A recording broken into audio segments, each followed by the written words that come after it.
Welcome back to Nostalgianomics. Today, we're going to talk about the new Ultra Premium Fancy Schmancy Pants item that's released onto the collectible community.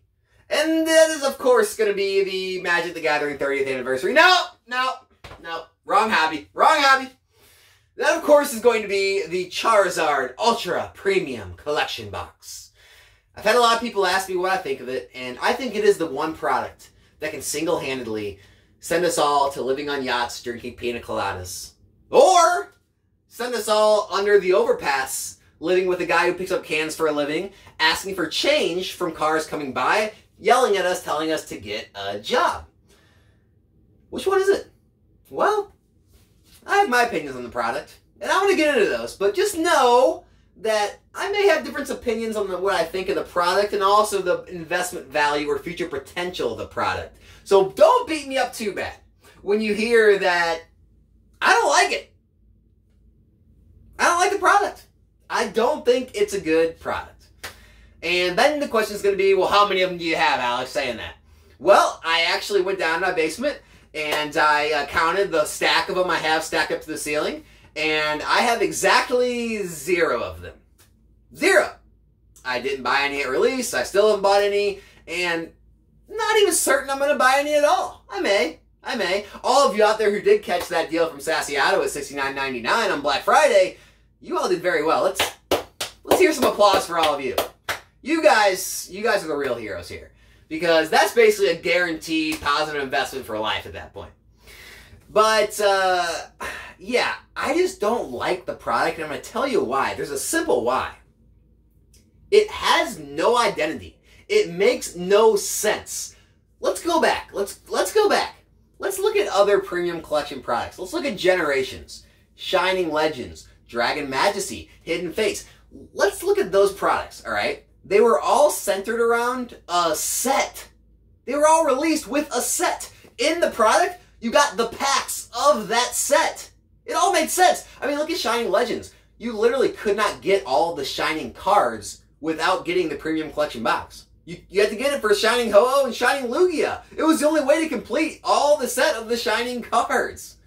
And, I mean, the same with Hidden Fates. You know, it had Shiny Rayquaza, right? So, it was all going good, right? Pokemon was making great premium products. And then Sword and Shield came along. And Pokemon had this great idea to, I don't even remember what they called it. Was it Premium Collection or was it Premium ETB? I forget.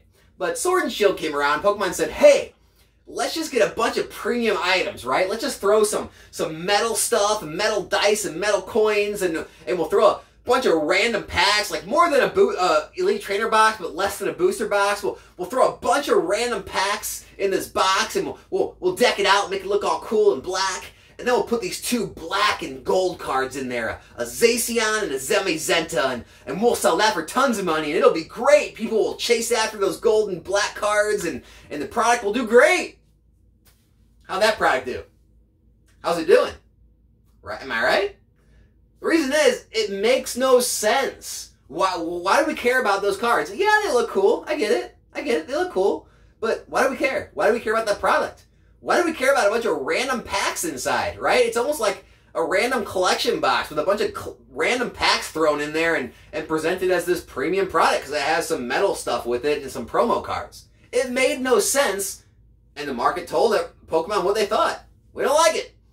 And then Celebrations came along, and yeah, obviously Celebrations was going to be a home run from day one, 25th anniversary. It had the freaking Charizard base set artwork in there, which, you know my feelings on that.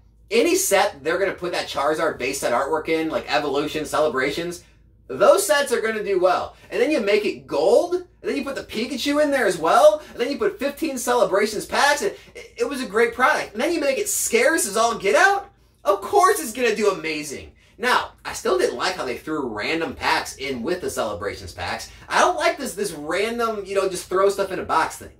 But it had enough going for it. It was scarce. It had the 15 packs. It had the Charizard. It had the Pikachu. Of course it was going to do well, right? And now we're back to a Charizard UPC. We already got Charizards. We got Charizards everywhere. We got Full Art Charizards. We got Rainbow Rare Charizards. We got V-Star Charizards. We got V-Max Charizards. We got all the Charizards in the world. Why do we need 3 more random Charizards that aren't even part of a set? They're not hard to get. They're not rare, right? Because they're just given away, so they're not like an actual pull rate in a set rare. And then they're just going to throw a bunch of random metal stuff in there again. Make a cool playmat. Yeah, the playmat's cool, so throw the playmat in there. And then, again, throw a bunch of random packs in. Just pull a bunch of random packs you have sitting on shelves from other sets, throw them in there, and wrap it with a big Charizard wrapping paper, and that's the box. That's it. And we're supposed to care. And don't get me wrong, the Charizard artworks are great on the cards. I do love them. They do look amazing. I'm not taking anything away from it. The product itself, though, is very lackluster.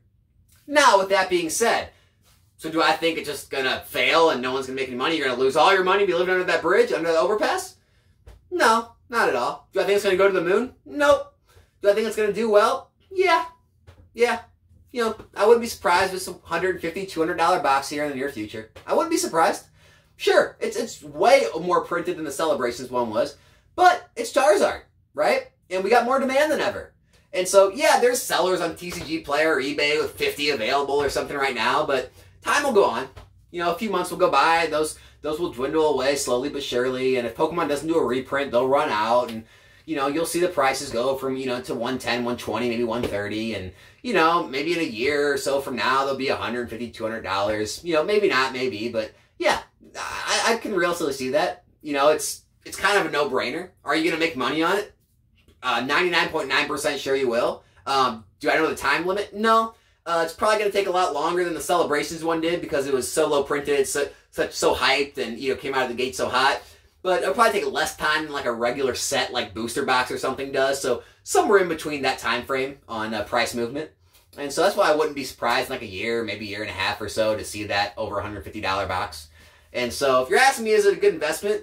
Well, in my mind, it's almost a no-brainer. I think it'll go up. I think a lot of people are going to make a lot of money doing the same old, you know, thing everyone always does, and it still works, right? We're going to buy it right when it comes out the gate. We're going to rip it open. We're going to send those cards into PSA, and then we're going to get back, and we're going to sell that plastic as fast as possible. And yeah, people are going to make a lot of money doing that. They always do. The same idiots always buy them right out of the gate. It's nothing new. But long term, I think the sealed product's going to do a lot better. And the reason is, well, obviously I'm more of a sealed product guy. Everyone knows that. But the reason is because this product is going to be a lot more opened than other products are because people actually want that card. There's a lot of organic demand for that card, or those 3 cards. And so the product is going to be opened a lot more to get those cards. It's probably going to get graded into oblivion. Pokemon's been doing a lot better about the packaging, so I don't foresee it having any grading issues. So I'm pretty sure they'll probably all be, you know, easy 9s and 10s. If for some reason they are hard to grade, you know, they were badly printed or the packaging, you know, messed them up or it was hard to get them out, whatever it may be, well, you know, then we could see it, you know, a 10 have a big premium like some other sets that have 10s with premiums. But other than that, I don't see 10s holding a huge premium with these cards. If you're the one, you know, pulling them and grading them and you get the 10s, yeah, you're going to make money. You're going to be ahead. If you grade them and get 9s, I think you're going to be better off just keeping it sealed than taking that risk because these cards are going to be everywhere. These are a lot more printed, and the Charizards are going to be prevalent. You're going to be able to buy them whenever you want to, and I don't see those prices really stabilizing and not going down. I mean, I do see them going down into the near future. I don't see them, you know, rising quick in value. When the products do move, I see the sealed product moving at a much higher velocity than the cards will. That's just my opinion on it. Will I be buying any? I might. You know, I mean, I wish I would have saw that deal at $69.99 on Black Friday. I 100% would have taken that deal. I mean, that's a no-brainer. But, you know, getting in the 90 to 100 range, it's not terrible, right? I mean, it's not like the most brilliant move when it comes to investments, right? I mean, you're just getting in basically at retail. You're going to be waiting, you know, in the future, you know, probably at least a year, maybe less, maybe more, to see some returns. Yeah, it's just going to be like a normal, regular item type of appreciation. You know, it's kind of like maybe a little better than a booster box, maybe a little worse than, you know, some other specialty type item. It is what it is, right?